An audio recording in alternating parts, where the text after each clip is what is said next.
Hello friend, this is Vikas Pandey and welcome to easytalksforyou.com। आज के इस ट्यूटोरियल में हम देखेंगे मल्टीपल कैच स्टेटमेंट्स के बारे में। जैसा कि इसके पहले हमने ट्राई और कैच ब्लॉक के बारे में समझा, देखा कि किस तरीके से एक्सेप्शन हैंडलिंग हम यूज़ करते हैं C++ में। आज हम देखेंगे कि एक ट्राई ब्लॉक के साथ मल्टीपल कैच ब्लॉक भी यूज किए जा सकते हैं। तो आज हम एग्जाम्पल बनाएंगे, एक प्रोग्राम बनाएंगे और इसके द्वारा समझेंगे कि किस तरीके से इसको यूज हम प्रोग्राम में कर सकते हैं।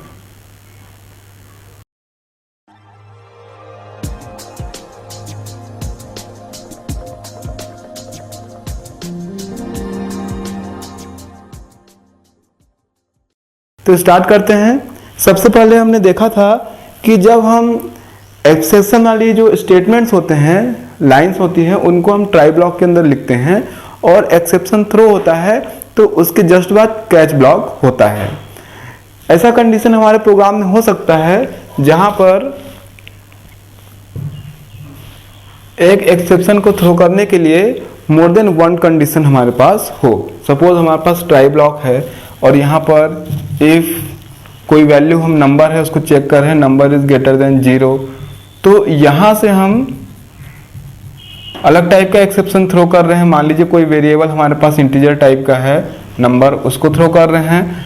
और इसी तरीके से मान लीजिए कि हमारे पास और भी कंडीशन है, या फिर मान लीजिए एल्स लगाते हैं और यहाँ पर इस तरीके से लिखते हैं थ्रो कोई कैरेक्टर वेरिएबल है CH, उसको हम थ्रो करते हैं। तो हमारे प्रोग्राम में ऐसे मोर देन वन कंडीशन हो सकते हैं जहाँ पर इस तरीके से हम थ्रो का यूज कर रहे हैं। तो आप देखेंगे कि इसको अगर हम ट्राई ब्लॉक के अंदर रखते हैं तो यहाँ से जो थ्रो हो रहा है एक्सेप्शन, यहाँ पर टाइप देखिए अलग अलग है, एक नंबर है, एक कैरेक्टर है। तो मोर देन वन कंडीशन ऐसा हो सकता है जहाँ पर हम एक्सेप्शन थ्रो कर सकते हैं। ऐसी स्थिति में ट्राई के साथ हम more than one catch block use कर सकते हैं। तो वहाँ पर जब यहाँ से एक्सेप्शन थ्रो होगा तो इसके अकॉर्डिंग जो भी ब्लॉक मैच होता है, जैसे यहाँ से इंटीजर थ्रो हो रहा है, यहाँ से कैरेक्टर थ्रो हो रहा है, तो जिस भी वो कैच ब्लॉक से वो मैच करता है वो एग्जीक्यूट होगा। उसके बाद जो प्रोग्राम होगा, नीचे के बाकी जो कैच ब्लॉक होंगे वो स्किप हो जाएंगे और उसके बाद के स्टेटमेंट जो रहेंगे वो कंटिन्यू रहेंगे। एक इसका सिंटेक्स देखते हैं ताकि और अच्छे से इसको समझ पाए हम।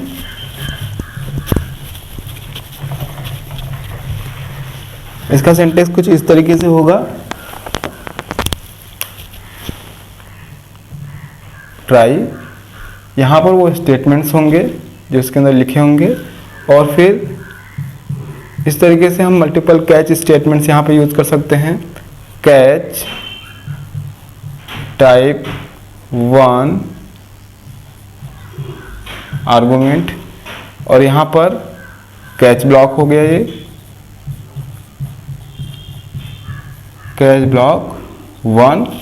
इसी तरीके से और कैच ब्लॉक हो सकते हैं यहाँ पर कैच टाइप 2 आर्गुमेंट और ये दूसरा कैच ब्लॉक हो गया। और इसी तरीके से और भी यहाँ पर हो सकते हैं।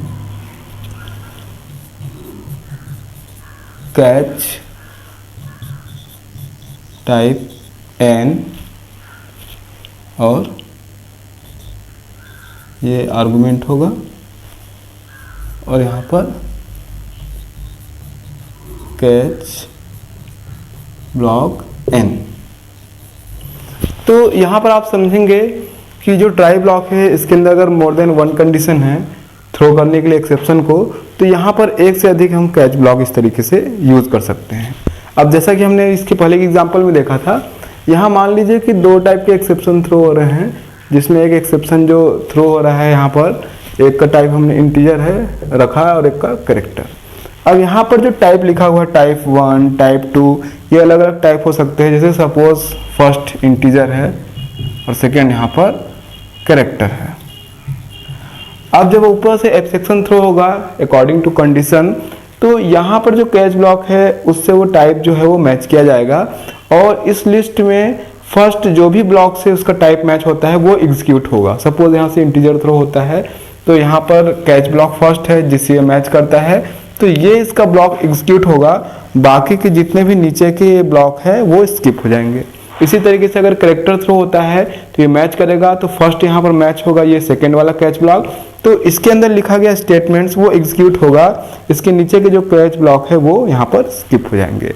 और जो कंट्रोल है, ये जो सारे कैच ब्लॉक हैं जो कि ट्राई ब्लॉक के लिए यहाँ पे लिखे गए हैं, उसके जस्ट बाद जो नेक्स्ट स्टेटमेंट होंगे उसकी तरफ चला जाएगा और नीचे की जो लाइन्स रहेंगी वो कंटिन्यू रहेगी।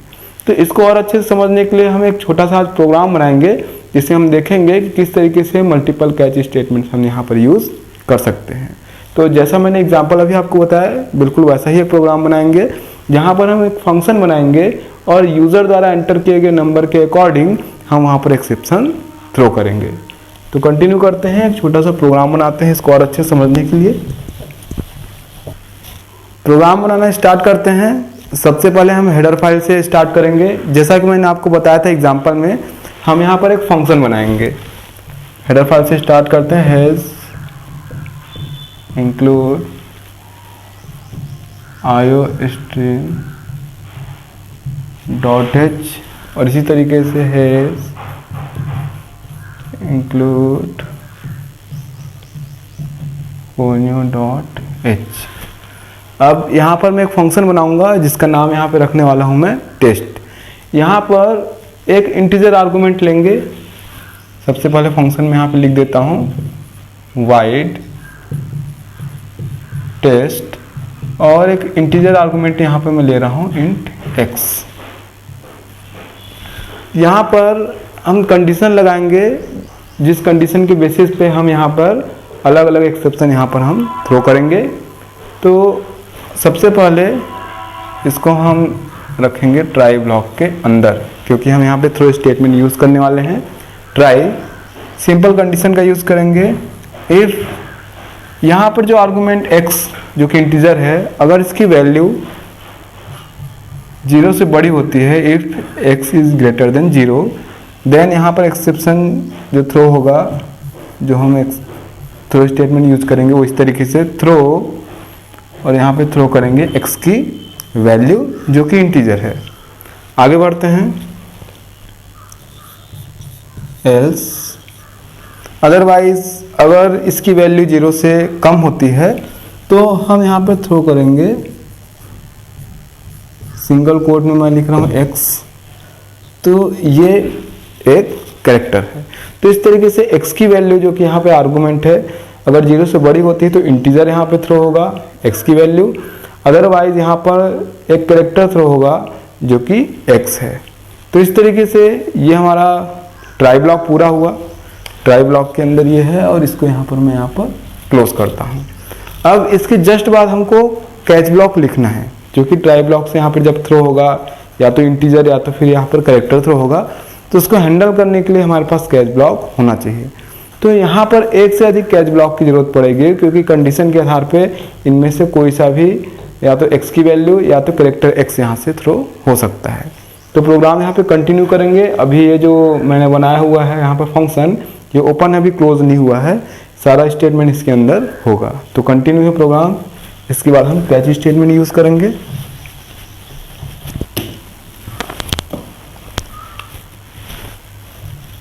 ट्राई ब्लॉक के जस्ट बाद हम यहाँ पर कैच ब्लॉक यूज़ कर रहे हैं। कैच, यहाँ पर हमारे पास ऊपर से 2 स्टेटमेंट हमने थ्रो के यूज़ किया है, जहाँ पर एक इंटीजर और एक कैरेक्टर है। तो उसके अकॉर्डिंग यहाँ पर मैं 2 कैच ब्लॉक यूज़ कर रहा हूँ। कैच इंट नंबर, यहाँ पर हम एक मैसेज डिस्प्ले कराएंगे स्क्रीन पर, और साथ में नंबर की वैल्यू जो कि यहाँ पर हमने कैच किया हुआ है। तो यहाँ पर लिखते हैं काउट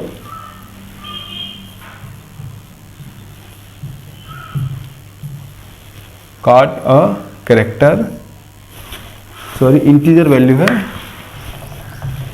काट एन इंटीजर, और इसकी वैल्यू हम यहाँ पे डिस्प्ले करा देते हैं जो कि यहाँ पर कैच होगी नंबर पे, और ये हो गया क्लोज। इसके जस्ट बाद फिर हम एक कैच ब्लॉक यूज करते हैं, कैच, और यहाँ पर हम कैरेक्टर के लिए यहाँ पर लिखते हैं टाइप कैरेक्टर CH, जो वहाँ से कैरेक्टर X थ्रो होगा तो यहाँ पर कैच होगा वो। उसके बाद सेम स्टेटमेंट यूज़ करते हैं जैसा कि हमने ऊपर में लिखा है इंटीजर के लिए वैसे ही।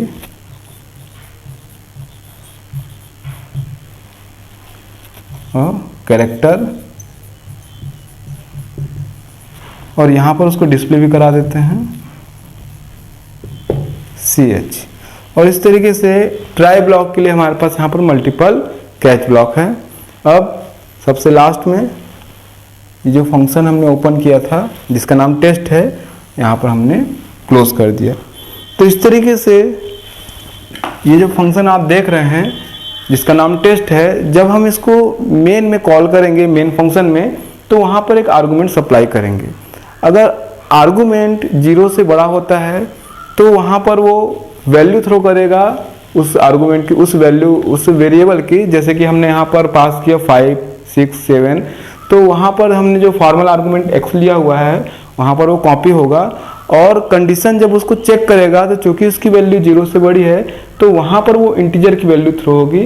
तो जब इस कैच ब्लॉक से मैच किया जाएगा तो यहाँ पर उसका टाइप मैच करेगा फर्स्ट कैच ब्लॉक से, और यहाँ पर ये जो स्टेटमेंट है वो स्क्रीन पे डिस्प्ले करेगा, और उसके बाद जो नीचे का कैच ब्लॉक है वो स्किप हो जाएगा। अगर हम चाहते हैं कि इसके बाद अगर कोई स्टेटमेंट्स हो तो इस कैच ब्लॉक को स्किप करने के बाद नीचे के जो स्टेटमेंट्स है वहाँ पर एग्जीक्यूट होंगे।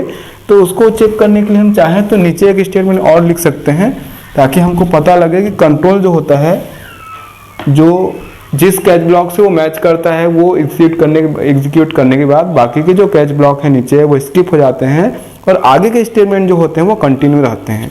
तो इसको चेक करने के लिए आप चाहें तो इसके बाद यहाँ पर एक मैसेज डिस्प्ले करा सकते हैं, नेक्स्ट स्टेटमेंट्स। तो इस तरीके से यहाँ पर फर्स्ट वाला कैच ब्लॉक एग्जीक्यूट होने के बाद ये जो नेक्स्ट स्टेटमेंट की लाइन है वो एग्जीक्यूट होगी। लेकिन मान लीजिए कि सपोज वो 0 से कम की हम वैल्यू एंटर करते हैं यानी माइनस में, तो वो सेकेंड जो वहाँ पर जो कंडीशन है एल्स ब्लॉक, वहाँ से कैरेक्टर थ्रो होगा जो कि सेकेंड कैच ब्लॉक से यहाँ मैच करेगा। तो इस तरीके से लिस्ट में जब फर्स्ट यहाँ पर मैच करेगा जो कि कैरेक्टर यहाँ पर है तो ये एग्जीक्यूट होगा और फर्स्ट वाला जो यहाँ पर स्किप हो जाएगा। अब यहाँ पर एक कंडीशन और देखते हैं कि हमारे पास जो ट्राई ब्लॉक है हो सकता है कि वहाँ पे अलग अलग कंडीशन के बेसिस पे हम इंटीजर, कैरेक्टर, फ्लोट थ्रो कर रहे हैं। तो मल्टीपल ऐसे कंडीशन हो सकते हैं जहाँ पर एक ही टाइप के हम वहाँ पर थ्रो कर रहे हैं, जैसे कि इंटीजर, कई हमारे पास मल्टीपल कंडीशन हो सकते हैं जहाँ से इंटीजर ही थ्रो हो रहा है। तो ऐसी स्थिति में यहाँ पर जो भी फर्स्ट कैच ब्लॉक होगा जिससे कि उसका टाइप मैच कर जाएगा वो एग्जीक्यूट होगा और बाकी नीचे के स्किप हो जाएंगे। वही कंडीशन यहाँ पर रहेगा जैसे कि मल्टीपल कैच ब्लॉक के लिए यहाँ पर है। आगे बढ़ते हैं। अब इसके लिए हम मेन फंक्शन लिखते हैं जहाँ पर हम इस फंक्शन को यूज़ करेंगे जो कि हमारे पास है टेस्ट। तो उससे हम चेक कर लेंगे कि किस तरीके से एग्जीक्यूट हो रहा है।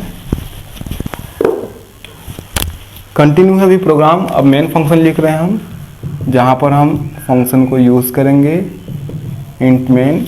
इस प्रोग्राम में मैंने ऊपर ही फंक्शन को डिक्लेयर और डिफाइन दोनों ही किया है, तो यहाँ पर हम केवल यूज़ करेंगे। तो यहाँ पर हम चाहें तो वेरिएबल बना सकते हैं और यूज़र से उसकी वैल्यू एंटर करा सकते हैं ताकि वो वैल्यू हर बार यूज़र जब एंटर करे तो उसके आधार पर जो भी यहाँ पे आउटपुट आना है वो आए। या तो आप चाहें तो डायरेक्ट वैल्यूज़ को सप्लाई करके भी इसको चेक कर सकते हैं। दोनों ही तरीके से आप इसको चेक कर सकते हैं। तो सी आउट, यहाँ पर मैं एक मैसेज डिस्प्ले करा रहा हूँ, मल्टीपल कैच स्टेटमेंट्स। ये मैसेज यहाँ पे डिस्प्ले होगा। उसके बाद हम यहाँ पर 2 बार फंक्शन को कॉल करेंगे। एक बार जो वैल्यू होगी वो 0 से बड़ी यानी प्लस में, और एक बार 0 से कम यानी नीचे मतलब माइनस में हम यहाँ पर देंगे। चाहे तो हम यूज़र से भी ये वैल्यू एंटर करा सकते हैं। सी आउट x इज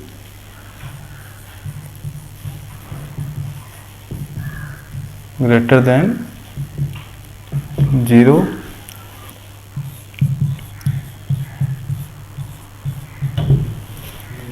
यहाँ पर फंक्शन को कॉल करने के बाद हमने देखिए आर्गुमेंट पास किया है जो कि इंटीजर है और 0 से यहाँ पर बड़ा है।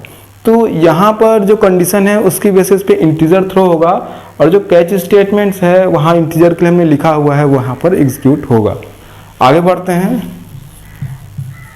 सी आउट। इसी तरीके से एक मैसेज और यहाँ पे लिख लेते हैं, x इज लेस देन 0। फिर यहाँ पे कॉल करते हैं फंक्शन को जो हमने बनाया था टेस्ट, और यहाँ पे माइनस में हम वैल्यू देते हैं, मान लीजिए -3। लास्ट में गेट ch और सबसे लास्ट में रिटर्न स्टेटमेंट रिटर्न 0 और यहाँ पर मेन फंक्शन क्लोज। तो ये बहुत ही सिंपल सा प्रोग्राम है जहाँ पर मल्टीपल कैच स्टेटमेंट्स हमको यहाँ पर चेक करना था किस तरीके से हम यूज़ कर सकते हैं। यहाँ पर आप देखेंगे कि हमने एक बार पॉजिटिव और एक बार नेगेटिव वैल्यू दी है, तो इसकी बेसिस पे जो ट्राई ब्लॉक में कंडीशन लिखा हुआ है उसकी बेसिस पे वहाँ पे जो भी थ्रो होगा इंटीजर या फिर कैरेक्टर, उसके अकॉर्डिंग जो कैच ब्लॉक है जिससे वो मैच करेगा उसके अंदर लिखा हुआ स्टेटमेंट एग्जीक्यूट होगा। और जिससे मैच नहीं करेगा, मतलब मान लीजिए हमारे पास लिस्ट है first, second, third, fourth, fifth, कई कैच ब्लॉक, तो फर्स्ट जिससे मैच करेगा वो एग्जीक्यूट होगा, उसके बाद के सभी स्किप हो जाएंगे। और जो कंट्रोल है उन सभी कैच ब्लॉक के बाद जो कि ट्राई ब्लॉक के लिए लिखे गए थे जो स्टेटमेंट होंगे वहाँ से वो कंटिन्यू होगा। तो यहाँ पे हमने जो प्रोग्राम बनाया है वहाँ पे एग्जीक्यूट होने के बाद हमने नेक्स्ट स्टेटमेंट एक दिया हुआ है वो यहाँ पर दिखाई देगा। तो आज के इस प्रोग्राम में हमने देखा कि मल्टीपल कैच स्टेटमेंट हम किस तरीके से यूज़ कर सकते हैं। अब इसके बाद हम इसको प्रोग्राम को कंप्यूटर पर रन कराकर देखेंगे। तो स्टार्ट करते हैं, एक बार इसको देखते हैं कंप्यूटर पर रन करा के।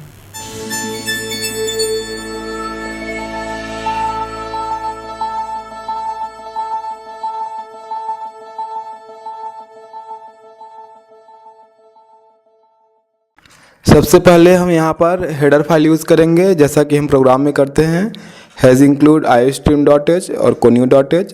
हमने बोर्ड पर ये प्रोग्राम देखा था जहाँ पर हमने एक फंक्शन बनाया था। हम यहाँ पर फंक्शन बना रहे हैं जहाँ पर इंटीजर आर्गूमेंट यूज़ करेंगे और यहाँ पर अंदर हम कंडीशन लिखेंगे और इसके अंदर हम इस फंक्शन के अंदर एक से अधिक थ्रो स्टेटमेंट का यूज़ करने वाले हैं। तो यहाँ पे हम कंडीशन लिख रहे हैं कि अगर जो आर्गूमेंट इंटीजर है वो 0 से बड़ा होता है तो यहाँ पर x की वैल्यू जो कि इंटीजर है थ्रो होगी।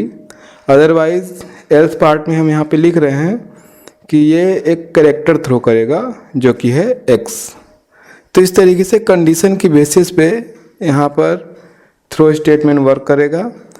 तो यहाँ एक से अधिक थ्रो स्टेटमेंट है, इसके लिए हम कैच स्टेटमेंट यूज़ कर रहे हैं एक से अधिक। आप यहाँ पर देखेंगे कि कैच सबसे पहला जो मैंने लिखा हुआ है यहाँ पर आर्गुमेंट इंटीजर है। इसी तरीके से मैं एक और कैच ब्लॉक लिखूँगा जहाँ पर कि आर्गुमेंट कैरेक्टर होगा।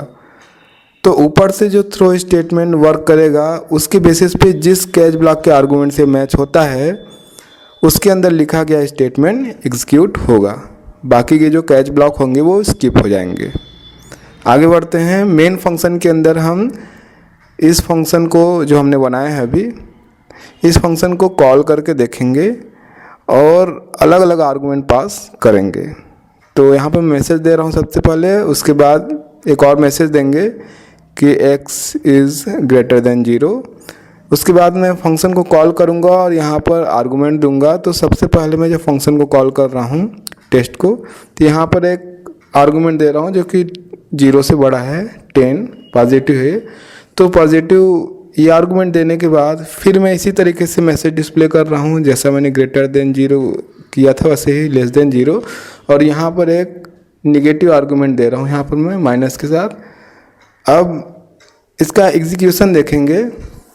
यहाँ पर फर्स्ट स्टेटमेंट आप यहाँ पे देख रहे हैं कि हमने आर्गुमेंट पास किया है इंटीजर। फंक्शन के अंदर देखेंगे यहाँ कंडीशन मैच होगा। कंडीशन मैच करने पे इफ़ कंडीशन पे x जो कि 0 से बड़ा है तो यहाँ पर इंटीजर वैल्यू थ्रो होगी जो कि कैच स्टेटमेंट में यहाँ पर मैच करेगा इसके आर्गुमेंट से, और ये जो लाइन है इसके अंदर ये एग्जीक्यूट होगा। आगे हम देखेंगे, आगे हमने इस फंक्शन को फिर से कॉल किया है और -5 आर्गुमेंट दिया है। तो फिर से ये फंक्शन के अंदर कंडीशन से मैच करेगा और इसका एल्स पार्ट इस बार एग्जीक्यूट होगा। तो यहाँ पर थ्रो होगा कैरेक्टर।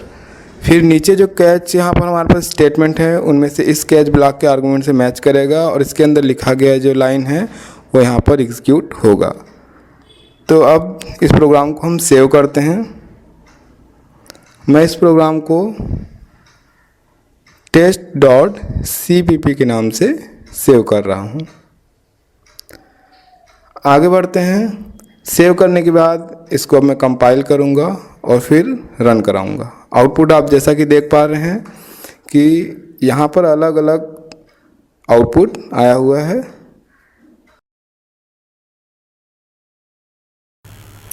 तो आज हमने देखा एक प्रैक्टिकल एग्जांपल के द्वारा मल्टीपल कैच स्टेटमेंट को। आगे इसी तरीके से हम और भी प्रोग्राम देखेंगे। तब तक के लिए आप हमारी वेबसाइट easytutsforyou.com के साथ बने रह सकते हैं। तब तक के लिए बाय।